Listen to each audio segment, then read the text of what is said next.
So today's topic will be symbol tables and how symbol tables are basically structured. So before that, we need to know about few things. Okay? So let's get started. You can find this link in the lecture schedule PDF. So basically, we'll follow this thing from the topics, and um, there is a slide given as well in your lab. Okay, so you can follow that as well for the lab. Okay, so let's get started. So the parser basically checks. So far we have studied about the parser, right? How the parser basically parses language based on the parsing table and all. But the parser does not only checks if it is syntactically correct or not, it can also do some other things while parsing, as we have seen the application of HTT. Right? So when the parser is basically checking if your syntax is syntactically correct or not, or if the code is syntactically correct or not, it basically checks for uh, these types of correctness, right? So it should check a variable should not be declared more than once in a same scope. Okay, before that, uh, you all are familiar with C language, right? In CSC 321, you should have all done the programming in C language, right? So someone can tell me what is the scope.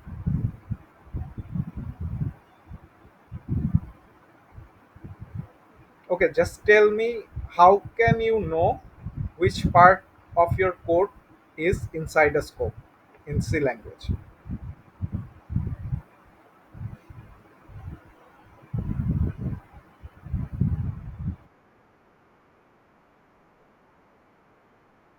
Just function.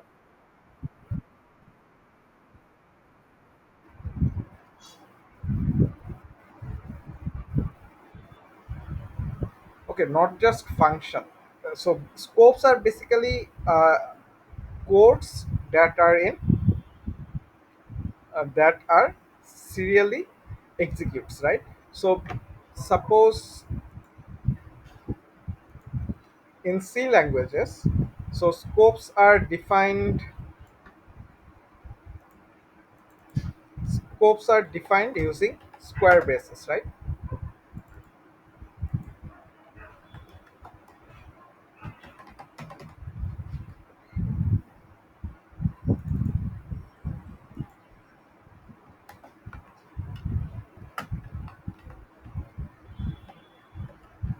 Suppose you have something written. So this is basically, suppose this is the if block. If A is greater than B, these lines of code will execute, right? So these lines of code will execute. So basically, whatever enclosed in these square braces are known as a scope. Okay, can anyone tell me how does a variable's life cycle uh, depends on a scope? What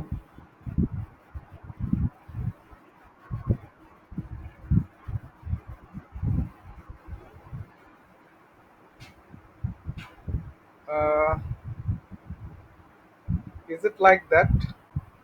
So suppose you have some variable, right?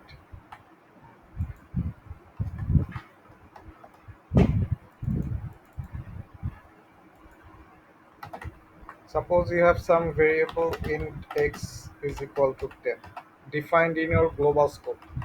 Can you access this variable here and assign a new value to it? Is it possible or not?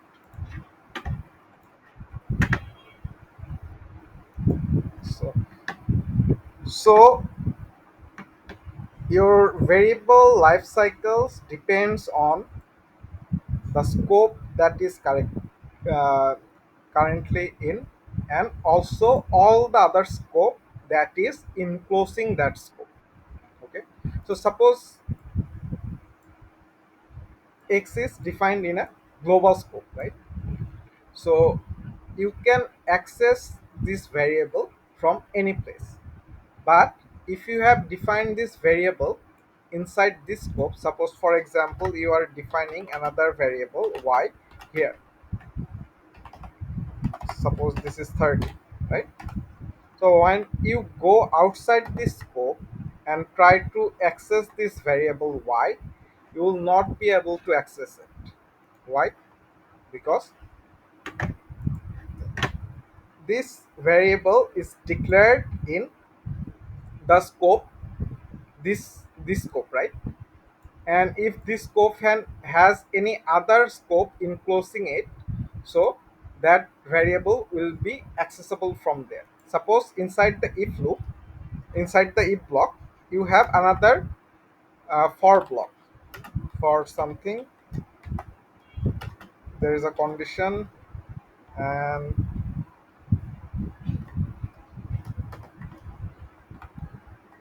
right. So from here you can also access the y variable, y equal to suppose 20. You are assigning the value 20 because this y was declared in this scope, and this scope is inside this scope, right? So you can access this variable. Okay, but you cannot access this variable if you declared it here inside this scope. You cannot access this variable outside of this scope. Okay, is this part clear to everyone?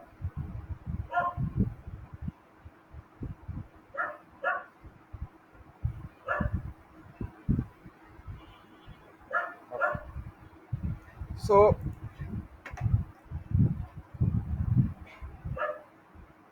in most of the language you cannot declare the same variable multiple times in one scope. Suppose you have already declared this variable y here, right? So you cannot declare it again. In this line, am I declaring the variable? Yes or no? What I am doing in line number 5? Right. I am assigning a value to already declared the variable. Where this variable was declared in this line, right? But if I want to do it like this, will I get an error? Why not?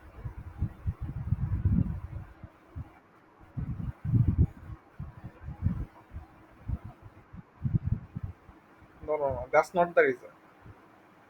Because this is inside another scope, right? Even though this scope is inside this scope, but this scope is an individual scope, so I can declare any variable here, right? Some languages gives me the ability to declare the same variable, the same name variable and same type variable in nested scopes. Okay, but if I do it here again, sorry, but if I do it here again in y equal to 20, suppose I'm doing it here, will it give me an error or not?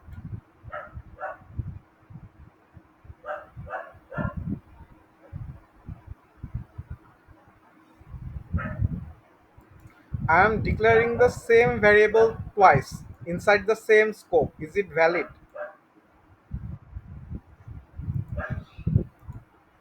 Anyone?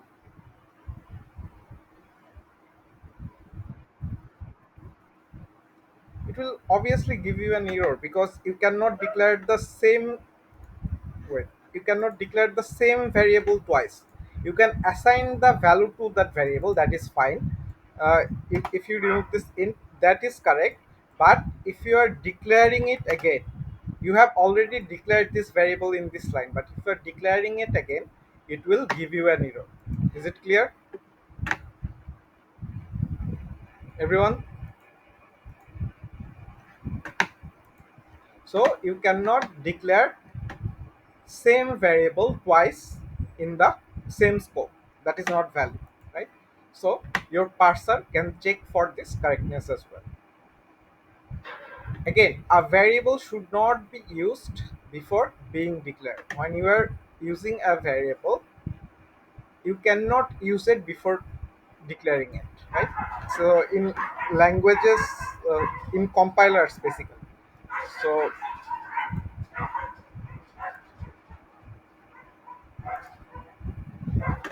you might have seen in Python that you can directly write x is equal to 10 and it will basically work. Yes or no?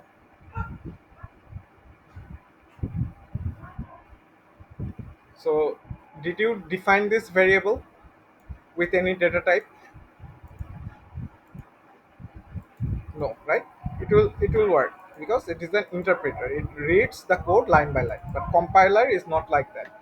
So for languages that are used that are decoded into uh, assembly language using a compiler, you cannot do that. So first you need to define a variable and sorry, you need to declare the variable and then you can define it. Or you can declare and define it in the same line. So suppose this is the variable x, right? So you can declare it. So int x, basically I'm declaring a variable named x and the type of this variable is an integer, right? So I can declare it. Or then in the later line I can define it as well. So in the next line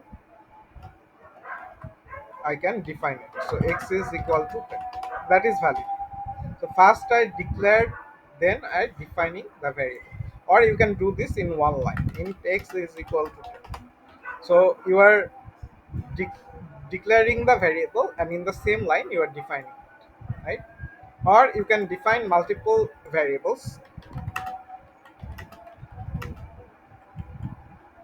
right? And again in the next line you can define it. Okay, y equal to 30 and z equal to 40. So this is valid as well.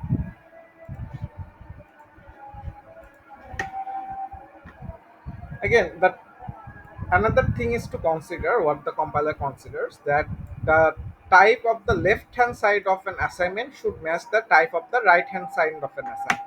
So whenever you are using this symbol, so this is an assignment symbol. Whenever you are using an assignment symbol, the type of left hand side should match the type of right hand side. So what is the type of left hand side in this case?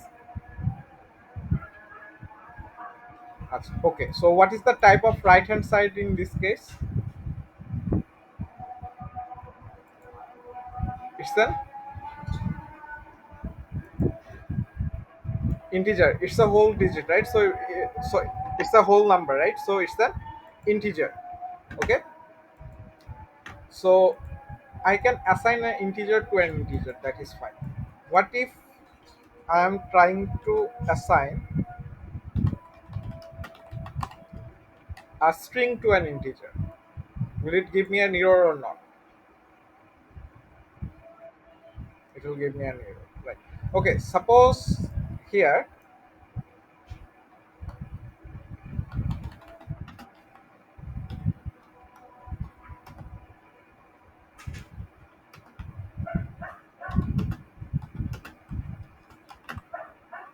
now,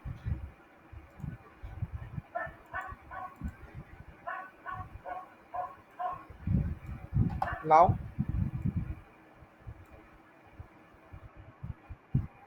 right? So it will still give me an error. Okay. Again, so you know about methods, right? So those are known as functions. So suppose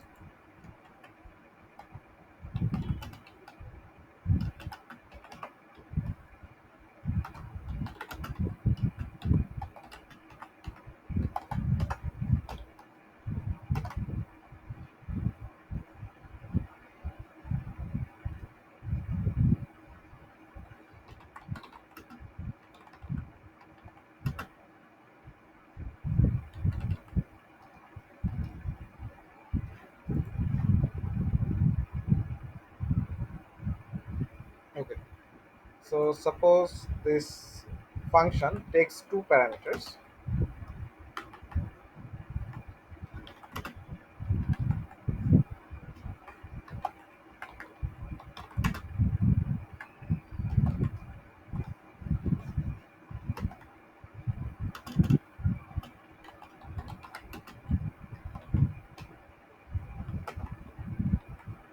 Right? So suppose this is a function, right? It takes two parameters. So when you're calling that function, you must put same number of parameters here. So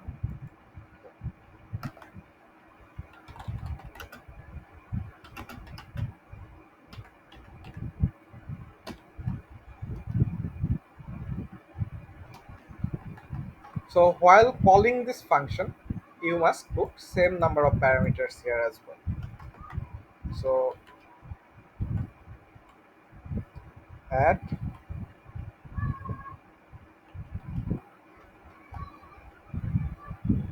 So how many parameters will be there? Two, right? So suppose x and y. This function takes two parameter, both of integer type. So I am giving two parameters here. If I gave one parameter and call that function, right? Okay, so it should be an integer because it will return something, right? So if I call the function with only one parameter, it will give me an error because the function has two parameter, and if I just pass one argument, that will give me an error. But if I pass two argument, that is fine. But I cannot just pass two argument and expect the compiler to not give me an error. So suppose I am passing x and y, x and f here. So I am passing two arguments, right? And it has two parameters, but it will still give me an error because it is expecting two arguments of integer type. But I am passing only one argument of integer type, and I am passing another argument of float type, but it is expecting an integer type, right? So when calling the function, it should have the right number and types of argument. It should have exactly the same number of arguments, and the type of the argument should be the same. Okay. So when we're dealing with symbol table, okay,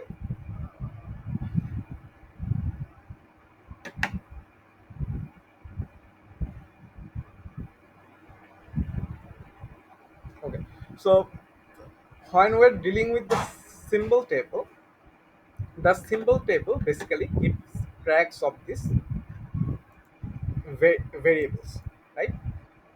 They are basically known as names. So your variable is a name, the function name is also a name, the class, you remember, if you've done object oriented programming, you had classes, right? Classes and objects. So those class names are also a type of name. And when you're doing structures in C, so those structures names are also falls under the names category. Okay. So names are basically classes, fields. The fields are uh, the variables inside your records or structure, the method names, and the variables. Right. So what symbol table keeps track of? It keeps track of what which kind of name it is. Is it a class? Is it a field? Is it a method? Or is it a variable? It keeps track of that, right? Along with it, also keeps the type. It also keeps the track of its type. So suppose if it is a class, is it a public class? It is a private class, or is it a protected class, right? Or if it is a variable, is it an integer type variable? Is it a floating type variable, or is it a string? Or is it another type of variable, right? So when you're dealing with fields, it also keeps track of what is the type of the field. Is it an integer? Is it a float? Is it a character array? Right? And when you're dealing with methods and function, it keeps track of what is the return type of that method. So suppose here we have a method, and what is the return type of this method? It is an integer. Okay. So it keeps track of the name and what kind of name it is, and what kind of type it is. And it also keeps track of its nesting level. Okay, what is nesting level? So suppose this is our main program, right? So it should be enclosed. Suppose this is enclosed in a global scope, right? And if you talk about variable a and b, this is enclosed in this scope. Okay, so what kind of nested scope is it located in? It also keeps track of that. So your symbol table keeps tracks of what type of name it is and what is the type of its name and which nested scope is it located in. Okay, and it also keeps track of where can it be found at runtime, at which memory location can it be found at runtime, so I can use that data to run my program. Is this clear so far? Any questions on the topic? বুঝি নাকি? Field, right?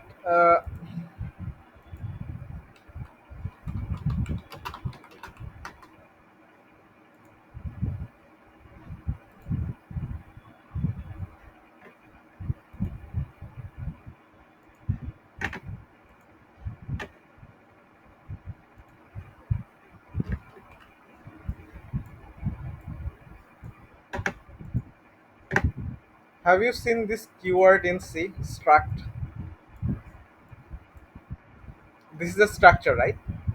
So inside the structure, you can basically declare multiple variables. Yes or no? So these variables are basically your fields. Okay. So what is the type of this field? Character array. What is the character pointer? What is the type of this field? Character pointer. And if you look at records as well,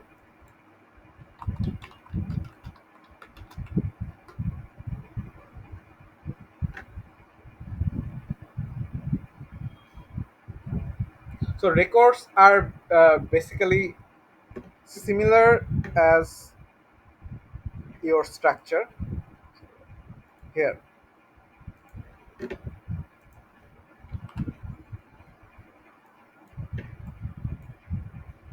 So this is C sharp.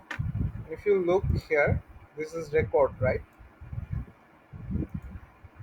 This is record, right?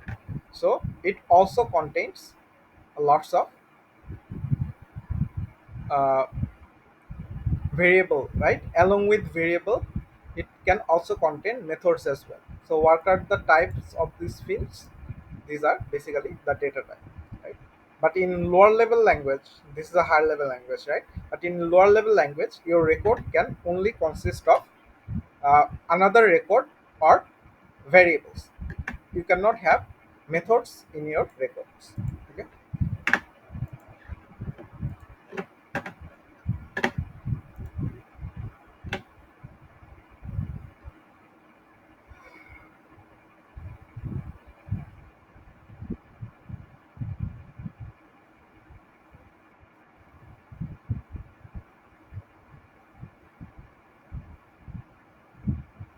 So did you understand what is basically a scope? Yes or no? Any questions about scopes and what are they? Yes,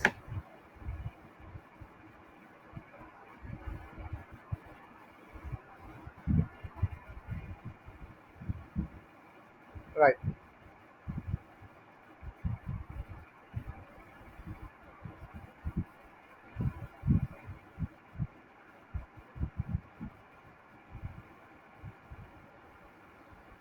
Uh, that is the parent scope of the for scope, right? In the for loop, you are creating a new scope, okay? And that has a different allocation in the memory. Let me explain. So this is a global scope, right? This is a global scope, and you are using a for loop.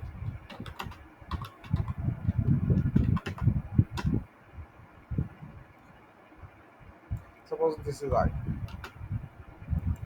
right? Whenever you are initializing the condition, the loop has scope has already started, because these variables are inside your for loop. Okay, so this variable I is inside the for loop, and basically suppose this whole code will have a reference in some place of the memory, and this for loop will have reference in some other part of the memory. It is not overlapping, right? So in your code, in your memory, you can have this I inside one space of the memory, and in another place you can have the reference of I in another part of the memory, right? So that is why it is not going to cause any issues, because that's how scopes are handled inside your memory system, right? But if you declare it again here,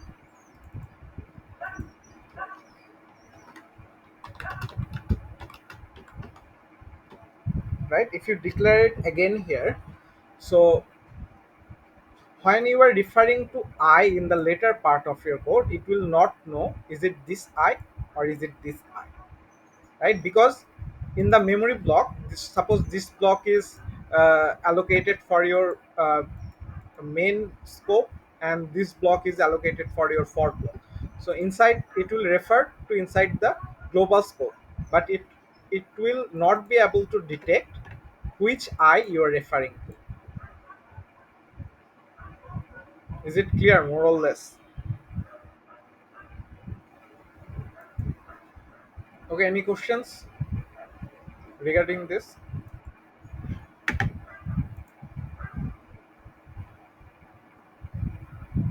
Okay. If not, let's look at the implementation of the symbol table. Right. So, what are the things that symbol table keeps track of?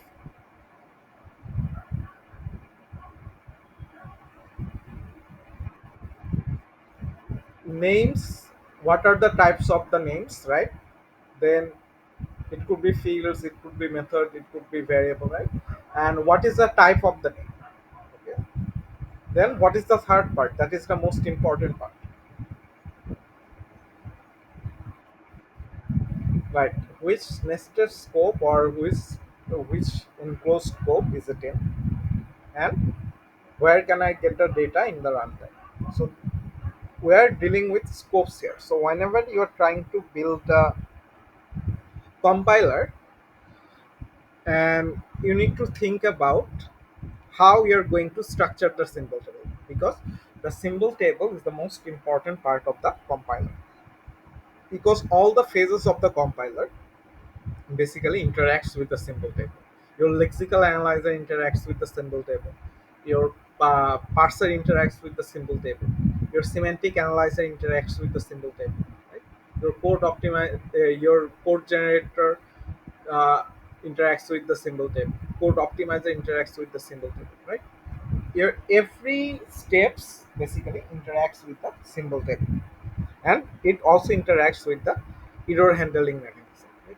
So symbol table is basically an important part. So when you are trying to structure a symbol table, you should structure it in such a way that you can easily, right, you can easily access the scopes when you are retrieving a data of a variable. That variable will be inside your symbol table. Suppose here you have a code, right? So suppose your compiler, this is your compiler, and this is your symbol table. So inside the code, you have a line x is equal to 10, right? Then your compiler needs to verify. So when it is reading this line, and if it is checking it is syntactically correct, and it is going to assign this value into the memory location, your compiler needs to decide where this, which line this x was defined in. Suppose it is defined in some above line, right? So int x, it is defined in this line. So suppose line number 10, and suppose this is line number 15. In line number 15 you are adding a value to your defined value, right? So when your compiler gets into this line, it first needs to check where is this x, right? So it will look up in the symbol table, because the data of this x is stored where? Inside the, where is the data stored? Symbol table, right? So when it access the line number 10, compiler access line number 10, it will create a value for x inside the symbol table, right? X is a type of variable. It has x is a variable, it has a type integer, so it need to allocate some space in the memory location. Yes or no? That information will be stored in the symbol table, right? So how many space does an integer need in the memory location? It could be either 2 byte or 4 byte, right? For 16-bit system it is 2 byte, and for 32-bit system it is 4 byte. So it needs to know the type of the name to allocate that much space in the memory location, right? So when it goes to line number 15 and checks the value of x is 10, so it needs to go to that memory space. Suppose this is your memory, right? So suppose this is your memory, x is stored at this location. So your compiler will check again into the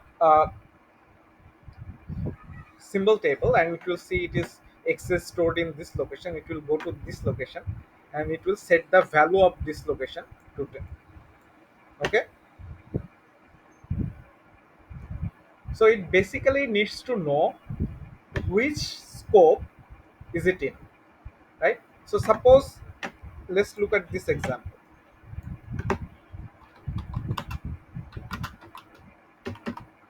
This is a global scope, right?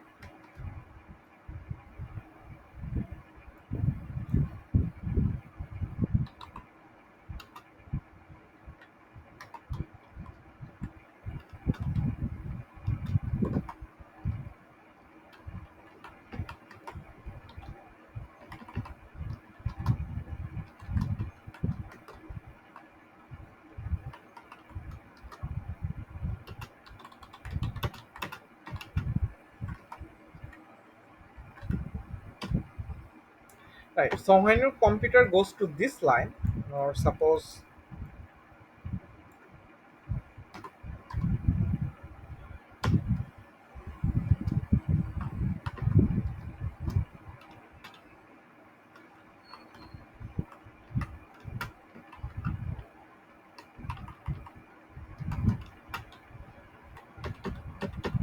so there are other lines of code, right?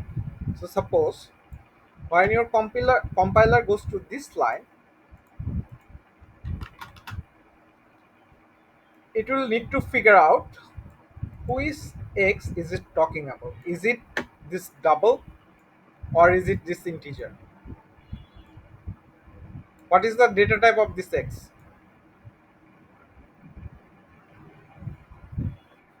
It is a double, right? Because it is defined as double inside this scope.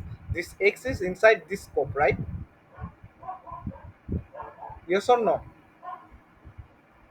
It is defined inside this scope.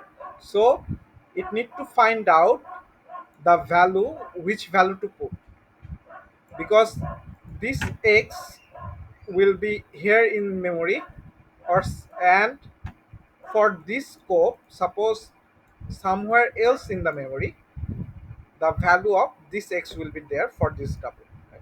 So your compiler needs to figure out where to put this 20.25 value. Should I put it here or should I put it here? Your compiler needs to figure out. So it is important that you and how will the compiler figure out? The compiler will figure out through the symbol table, because the inside the symbol table the memory addresses are stored of each variable.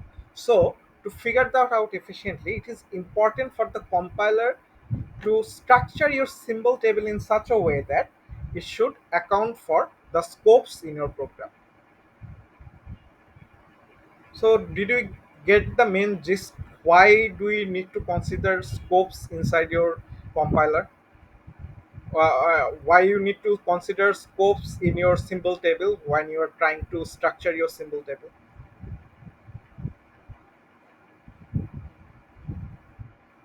Everyone, বুঝতে পারছি? Because without structuring the symbol table properly, without accounting for the scopes, we cannot actually efficiently put values for the variables in our program inside the memory. Okay, so this is why we need to consider scopes while structuring the symbol table. So basically, while structuring the symbol table, we're going to use a 2D data structure, right? So the 2D data structure, because it has variables and the values associated with those variables. So it will have the variable x, and it will have values associated with x. Is it an integer type? Which line number was it found in? Which scope was it found in? Right? What is the value of x? Right? What is the memory address of x? Right? So all these informations needs to be stored. So obviously we cannot do it in a 1D data structure. We can do it inside a 1D data structure, that is fine, but to get the value we'll need to do lots of complicated calculation. So it is better to store these values into a 2D data structure, right? So our symbol table will be a 2D data structure, two-dimensional data structure. That is fine. That is very simple thing to get, right? But I need to now figure out how I am going to account for each of the scope. So I have a scope here, I have a global scope here. So how am I going to account for these two scopes in my symbol table? Any idea?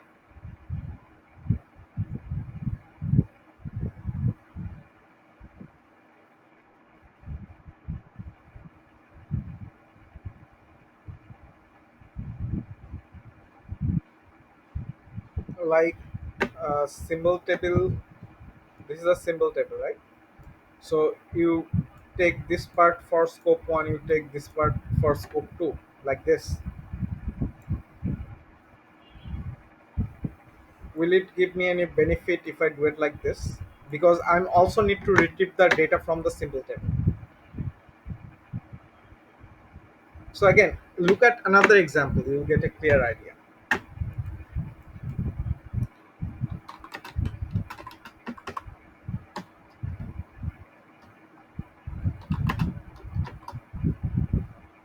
Suppose there is another line.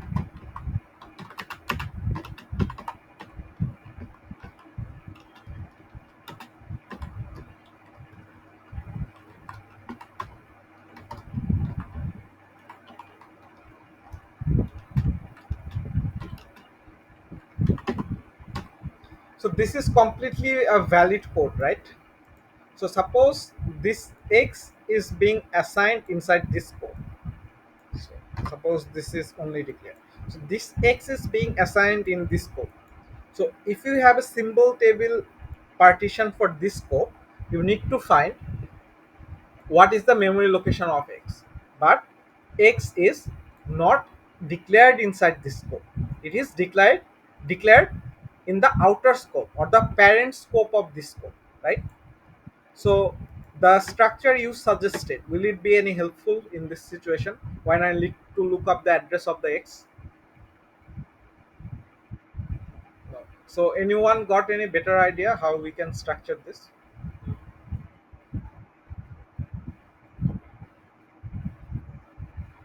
Right, আপনি কি lab 3 করছেন, right? এই জন্য বলতেছেন lab 3 করেন নাই। ওকে, করবেন, right. So when you are doing lab 3, you'll get basically more in-depth idea about how these scopes are working, right? So whatever he said is basically what you need, what you can do, right? There are other options as well, but we need some system to actually account for the nested scopes, right? So suppose this is the innermost scope, we can create some value for this step. We can create some table for this scope, and for the parent scope we need to create another table, but we need to link it somehow. We can use the linked list functionality, right? So wait we can use the linked list functionality.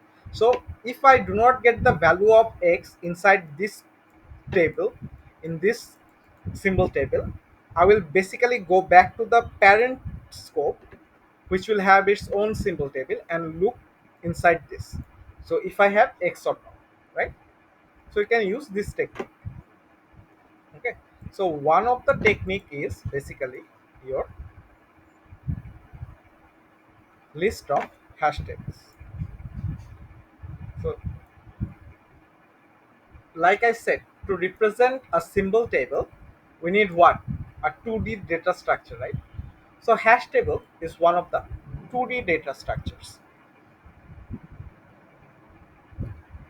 Have any one of you done hash tables or are familiar with hash tables? Right. So this is basically like a dictionary. If you've done dictionary in Python, you can see this is basically like a dictionary. So you can store different informations about the variables here.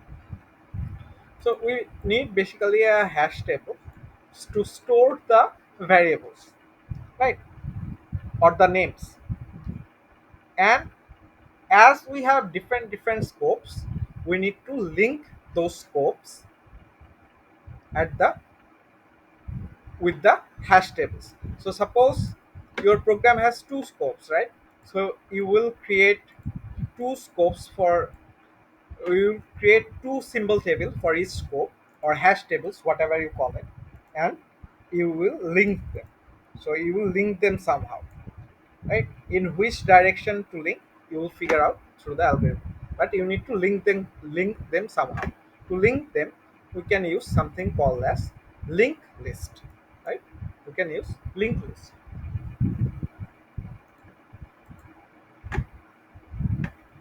So how can we do that? So let's take this code for an example.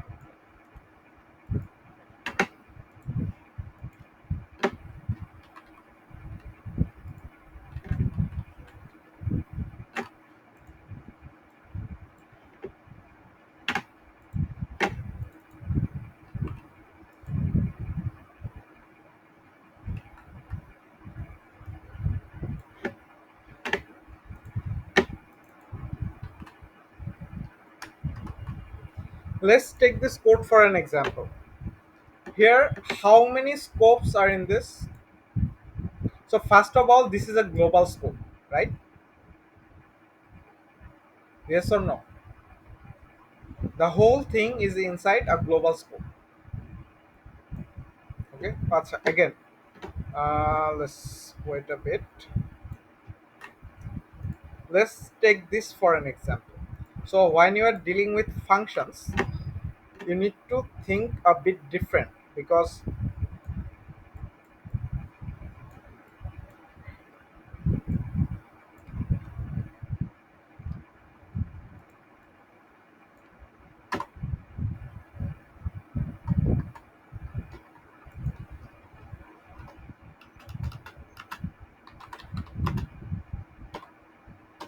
right. So when you are dealing with functions, you need to think a bit differently. This is inside global scope, right?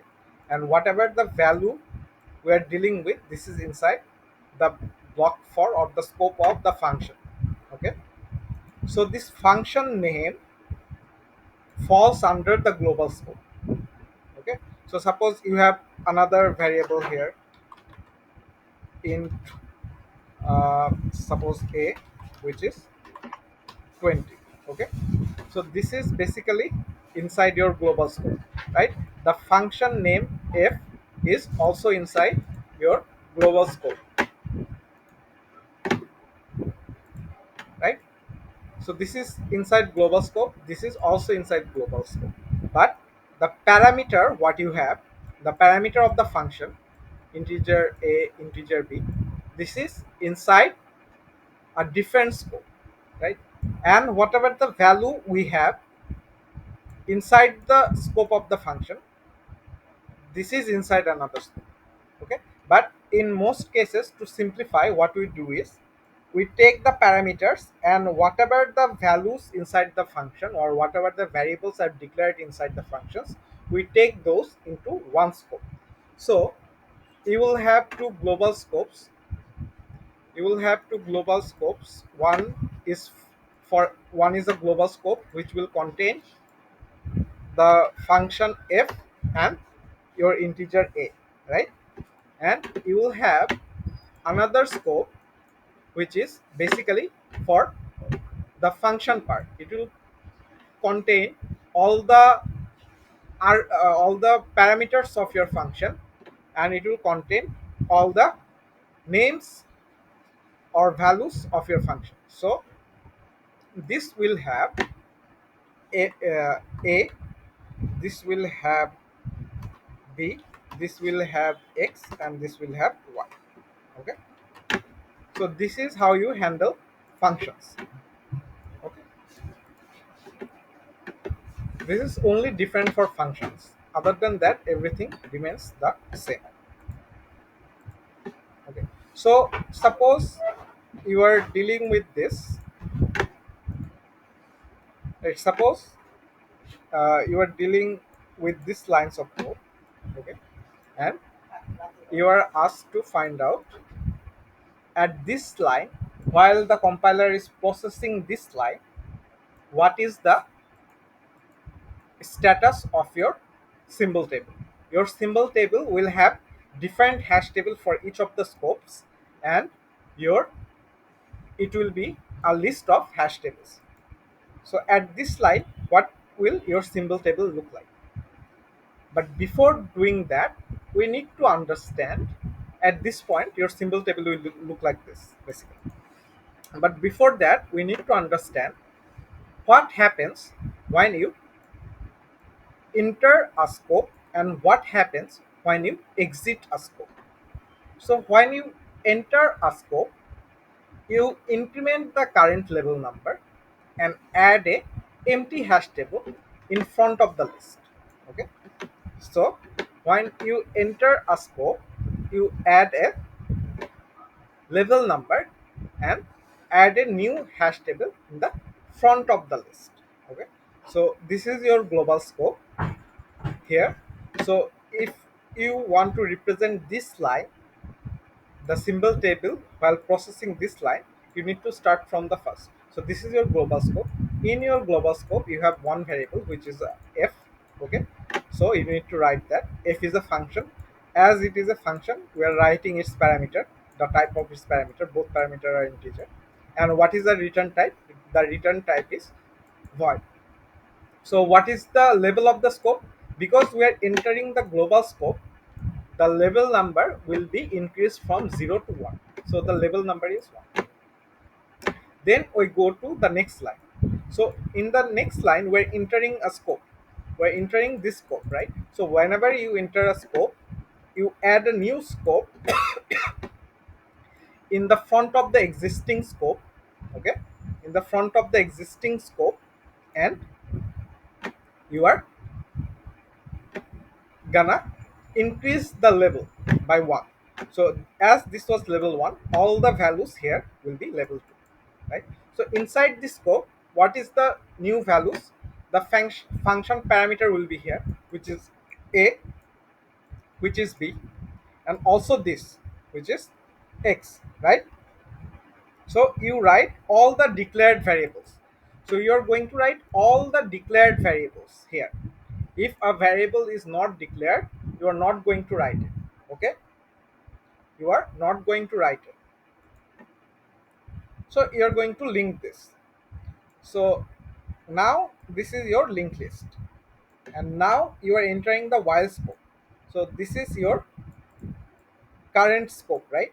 So whenever you are going inside a new scope, you need to add a empty scope here at the front of the linked list, right? You're going to add an empty linked list, and you're going to add the values that are declared here. X and y are basically declared here, right? So that is what you're doing on scope entry. You are just adding a new empty hash table at the front of the list, and you are increasing the label number, right? So that is it on entry. And on exit, what you're basically going to do, you're going to remove the very first list. So suppose you are currently in this line, right? So suppose at some line you're going to skip this while block. So at that time your current scope will be this. You're going to remove this scope and decrement your level by 2, sorry, by 1. So your level will be 2, and your the top of the link list will be this node, right? Because you are leaving the while scope, and this scope will be deleted. The very first scope will be deleted. So that is on entry, and that is on exit. Okay. And what is the declaration process of X, and what is the uh, uh, process of X when you are looking it up? You can learn this in your lab class, and it is not needed for this lecture as well, or the simulation we're going to do, right? But what it basically does, when you are declaring a variable, it will look if it is already inside this scope. Suppose you are declaring X, so it will check if X is already inside this scope. If it is there, it will throw an error because you cannot declare multiple times. If it is not there, it will look at its parent scope in the global scope, right? If it is there, it will just update the value of X. Okay. When you are updating the value, but when you are declaring, if it is not here, if X is not here inside this scope, it will simply add X into the hash table. Okay. But when you are assigning the value to X, first it will check if the X is there. If it is there, it will assign the value to this X. And but if X is not there, it will look to its parent scope and see if X is there, and it will assign the value to X there. Okay. So this is basically declaration and the process. Okay. And we have another type, which is hash tables of list. Okay, before we move on to hash table of list, any questions about this?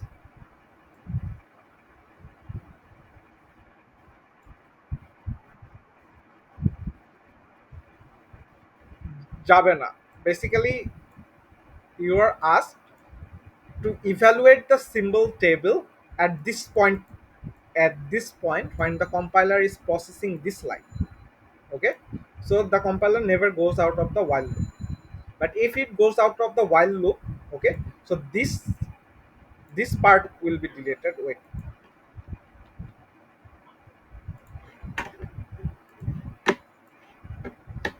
if it goes out of wait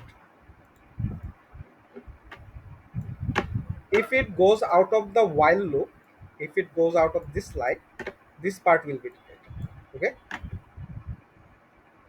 Now we have two scopes, right?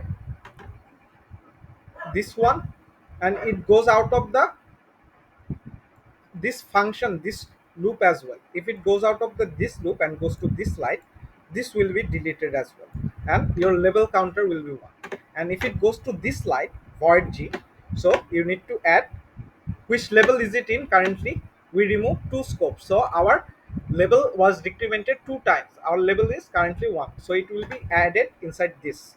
So this is g, and it does not have any parameter, and it has a type of void, right? And it has a 1, right? So it will go into this scope. Okay, clear? And if it goes into the next line, so we need to add, so this is, suppose this is your scope, right? Let's move it down here.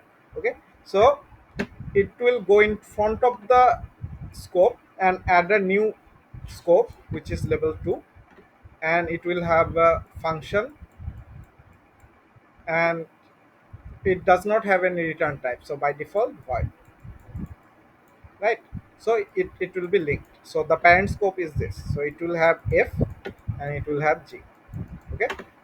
Again, when it goes out of this line, okay, it goes out of this line, this will be removed, and when it goes out of this line, this will also be removed. Is it clear? Okay. So any question regarding this?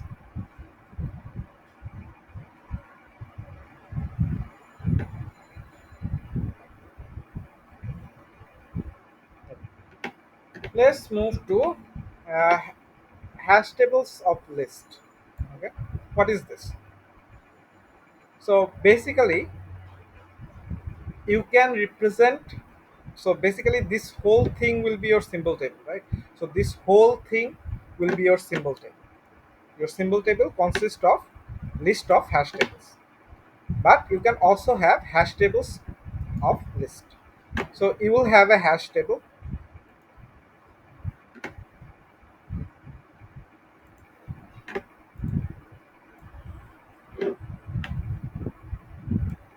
So you will have a hash table. First, you will have a hash table as the whole symbol table, and inside your hash table, you will have all the variables. Suppose what are the variables? If a suppose we are talking about this line, right?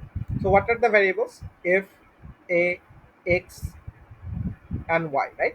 So we only have f, then we have a, then we have x, and then we have y. We write down all the variables, right? We write down all the variables. Now we link their information. So when we are at this slide, the symbol table looks like this. So we have in the global scope, so f is a global scope, right? So in the global scope, we have a list for f. So this is the global scope. It has a integer, right? And the return type is void. And what is the label of this? The label of this is 1, right? Now we go to this line. So x. So we add x in the symbol table, and it is inside the scope level 2. We enter a new scope and we increase the value by 1. But before that, we need to include this. So this parameter is inside the function scope, right? So the a is under the function scope. We increase the label by 1. So we need to write int. It is of type int. And what is the label? The label is 2. Similarly, again for x, I need to type double, where again in the same label, double, the label is 2. Okay. Now we go inside this scope, right? We go inside this scope. Here, the value will increase by what? 1. So for y, we need to write y is an integer and it has the label 3. Now, again, we have x here, right? So we go to x, we see at the top, at the front, we have what? The label to 1, right? So again, we need to add something in the front. We need to add something in the front, which is this, okay? And this will be type of integer. And what is the label of this? The label of this is 3. And we need to link it. Okay, we need to link it. So if you look down here, so this is how it is being linked. Okay, so remember you need to link from 3 to 2, right? Because this is the top one, so you need to move it to the front. So what I basically needed to do is, give me a second.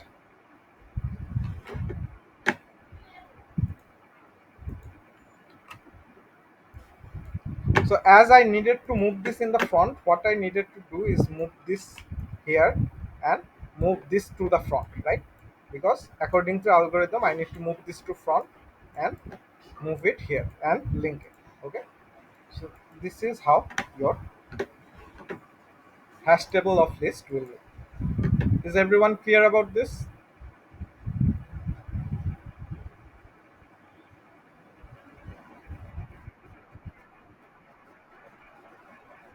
Yes, ভুল হবে because you need to move this in the front. But if you keep it like this, but you need to give the arrow sign here, that is fine as well. Okay.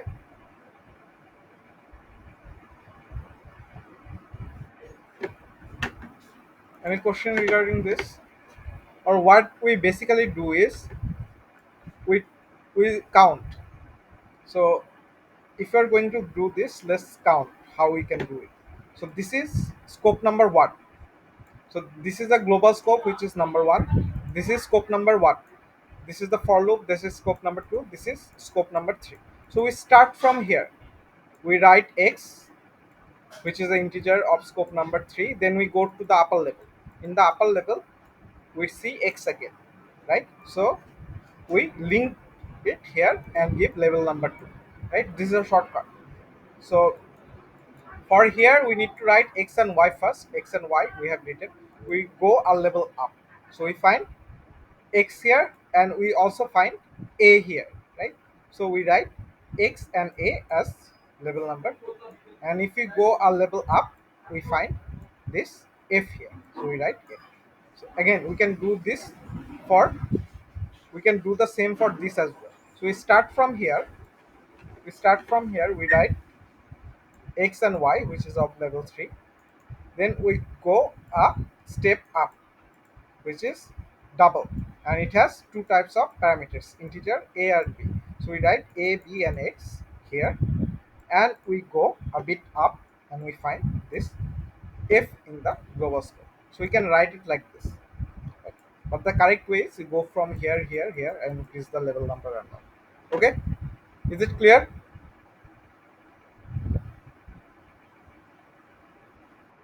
Any questions? So here we need to write the variable, the type of the variable, and the scope number. Okay, so you might need to do different things. You might need to also add the line number as well. Okay, so if your question asks you to add the line number where this was found, so suppose this is line number one, this is line number two, this is line number three, right? This is line number four. So you need to add the line number here as well. Okay, is it clear to everyone? Any questions?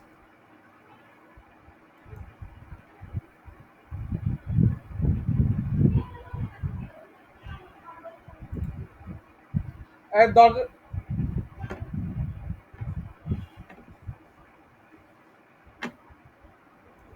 okay, do you have any questions?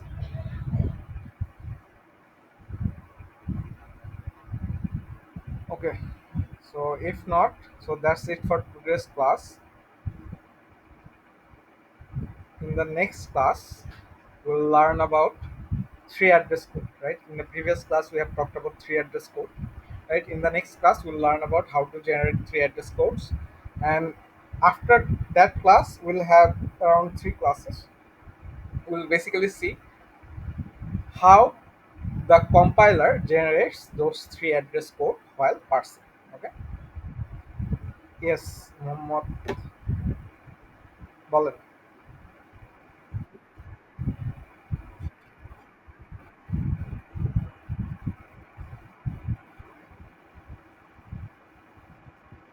হ্যাঁ, আমি ডিসকর্ডে announce দিই এই যে এই লেকচারের উপর আপনাদের quiz হবে বেসিক্যালি আজকে যে লেকচারটা করালাম your quiz on be quiz will be on today's lecture. Okay? So maximum মানুষজন বলতেছে শনিবারে দিতে চাই, সো আমি ডিসকর্ডে পোল দেই আপনারা কবে দিবেন, এই শনিবারে দিবেন নাকি বৃহস্পতিবারে দিবেন 19 তারিখে। So let's make a poll and see what people says and ওই অনুযায়ী কুইজ নেব। ওকে, so if you do not have any questions, I'm going to stop the recording again. Do you have any questions?